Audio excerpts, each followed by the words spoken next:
we are going to head off to the metaverse. And I think that we are going to have a little metaverse minute. No? Come on, guys. You're jinxed today.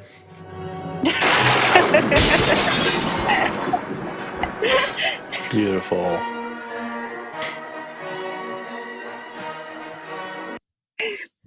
One day get the timing right, and that day will be a glorious, glorious day. So we are going off to the Sandbox. We haven't spoken about them in a while, and they're launching a new land sale with Playboy, Tony Hawk, and Snoop Dogg this Thursday. So the upcoming sale is going to auction just under 2,000 land NFTs. For those of you who don't know what land is a piece of a virtual land in the Sandbox metaverse that is represented by an NFT, and these are often used as the building blocks for creating games in this universe. This feels very much like a bull market story. It sounds a little bit crazy to be reading this given what's happening in the market. But I don't know. I think it's kind of cool. I think it's a little bit odd that they would decide to launch now, given market sentiment, given that, the people who follow Tony Hawk and Snoop Dogg and Playboy, who might not be embedded in crypto all the time, are just seeing these headlines that we talk about in the show, and crypto is not looking so good. So, Will, I'm going to pass it off to you. What do you think of Sandbox launching this now? Marketing schedules, got to be careful. You don't always want to stick to them because it might launch during a bear market when no one wants to talk about it. This is coming on the heels of FTX and all the other awful news out there. So I think there's definitely a sentiment problem. And as you mentioned, there's a lot of celebrities involved with the Sandbox launch, right? And what do we know about celebrities in crypto? Well, a lot of them are getting sued right now in a class action lawsuit against FTX with Tom Brady, Steph Curry, Larry David. So if I was involved with this as a celebrity, I'd be thinking about this twice, that's for sure, because it might just not be worth the time or effort, even if it's totally above board. That being said, Sandbox, that sort of stuff, that's cool. And I'm glad they're still working on it and building those things out.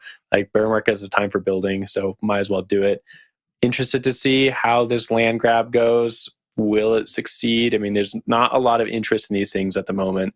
I mean, just look at Meta. I think that's a good proxy stock for like interest in building these things at the moment. It's down a lot over the year. So maybe there's not as much interest, but I can be proven wrong. I was wrong about NFTs like the entire time. So it could be wrong here. Zach, up to you. Hey, man, the first wave is California themed. So as a Californian by birth, I'm all in. Me and Wendy, we're all in on this thing. I don't think it's going to do especially well because, the interest isn't really there right now. But these California themed brands, and it's called California Dreamin', I'm in. I'm going to toss it to my SoCal correspondent, Wendy, on this one. What are your thoughts?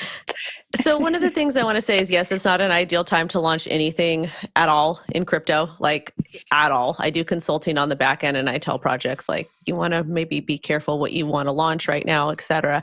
But one important thing to note is we're talking about a big project like Sandbox. They probably had this plan for quite some time, and whoever's doing consulting or marketing for them, I don't know why they didn't let them know that crypto operates on a 4-year cycle, and we are going to have lows, we are going to have a bear market. But at the same time, if you do not launch, like if you have a really big community, and I'm not in the Sandbox community, so I'm not sure, but if you are hinting that you're going to launch something and it's in the roadmap and you're talking about it and there's rumors and you actually do not launch on time, regardless if it's a bear market or a bull market, it is going to anger the community. And that's really who you're marketing to, is to your community at this time, especially during bear markets. You have to keep the community as tight-knit as you can, because if you upset them, they will leave and the project will not do well. So it is kind of like a double-edged sword launching in a bear market, but also too, remember that you have to do what you said you were going to do to your community. Yeah, I just want to also say, there's a bit of data to suggest that, that GameFi or Web3 gaming may have some legs, even despite the depths of crypto winter, right? I think there was a story out today about an Avalanche subnet that hosts DeFi Kingdoms, which is a GameFi product, that's actually seeing quite a bit of usage and uptick, right? So I think the promise, or at least what, the true believers would say, is that, NFTs and gaming are more resilient to these market cycles than other assets within the crypto space. And so if that's the case, then I think it makes sense for land here in this instance, or the Sandbox, to keep developing, to keep building out its product suite. And if that involves big brands, more power to them.